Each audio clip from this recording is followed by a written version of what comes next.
വിദ്യാഭ്യാസം, ഭവന നിർമ്മാണം, ഭൂമി കൊടുക്കൽ ഉൾപ്പെടെയുള്ള കാര്യങ്ങൾ. പിന്നെ ജോലിയുടെ പ്രശ്നമാണ്. പിൻവാതിൽ നിയമനങ്ങൾ നടക്കുമ്പോൾ ആരാണ് പിന്തള്ളപ്പെട്ടു പോകുന്നത്? PSCയിലൂടെ നിയമനം നടത്തിയാൽ, എംപ്ലോയ്മെന്റിലൂടെ എക്സ്ചേഞ്ചിലൂടെ നിയമനം നടത്തിയാൽ നമുക്ക് സംവരണം പാലിക്കേണ്ടി വരും. പക്ഷെ പിൻവാതിൽ നിയമനത്തിന് ഒരു സംവരണമില്ല. അപ്പൊ പിൻവാതിലൂടെ നിയമിക്കപ്പെട്ടവർ 10, 15, 20 വർഷം ജോലി ചെയ്യാണ്. അതിനർത്ഥം എന്താ? എത്രയോ പേരുടെ സംവരണത്തിലൂടെ, അല്ലെ, ഭരണഘടനാപരമായ അവകാശത്തിലൂടെ ഈ ജോലിയിൽ പ്രവേശിക്കേണ്ട എത്രയോ ആളുകൾക്ക്, എത്ര ആയിരങ്ങൾക്കാണ് ജോലി നിഷേധിക്കപ്പെട്ടത്. ഒറ്റ കാര്യമുള്ളൂ, പിൻവാതിൽ നിയമനങ്ങൾ പൂർണ്ണമായി ഇല്ലാതാക്കുക. PSC ഒഴിവുകൾ വന്നാൽ 24 മണിക്കൂറിനകം റിപ്പോർട്ട് ചെയ്യുക. അത്യാവശ്യം താൽക്കാലികക്കാരെ എടുക്കണമെങ്കിൽ എംപ്ലോയ്മെന്റ് എക്സ്ചേഞ്ച് വഴി സംവരണം പാലിച്ചെടുക്കുക. എല്ലാ 3 വർഷങ്ങൾ കൂടുമ്പോഴും നിയമനം പരിശോധിക്കുക.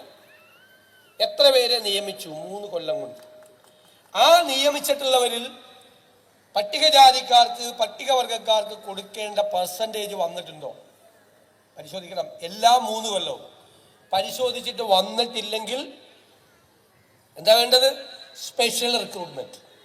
ആ എല്ലാ 3 കൊല്ലം കൂടുമ്പോൾ കമ്മീഷനെ വെച്ച് പരിശോധിച്ച് അതിൽ കൃത്യമായ സംവരണം പ്രകാരം, നിയമപ്രകാരം ഉള്ള ആളുകൾക്ക് അപ്പോയിന്റ്മെന്റ് സംസ്ഥാന സർക്കാരിൽ കിട്ടിയിട്ടില്ലെങ്കിൽ, അത് അവകാശമാണ്, ഭരണഘടനാപരമായ അവകാശമാണ്, ഔദാര്യമല്ല.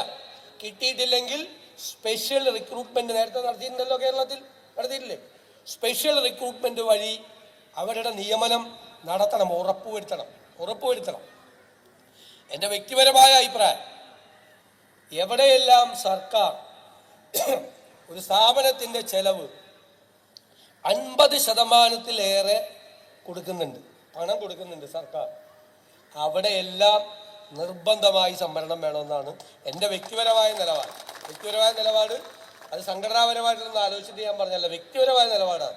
50% തുക എവിടെയെല്ലാം സർക്കാർ കൊടുക്കുന്നുണ്ടോ അവിടെയെല്ലാം സംവരണം നടപ്പാക്കണം. സർക്കാർ കൊടുക്കുന്ന പണം ഇതാണ്. അതിനൊരു മാറ്റം ഉണ്ടാകും. ആ മാറ്റം ഉണ്ടാകാൻ വേണ്ടിയിട്ടുള്ള ശ്രമം നമ്മൾ എല്ലാവരും ചേർന്ന് നടത്തണം.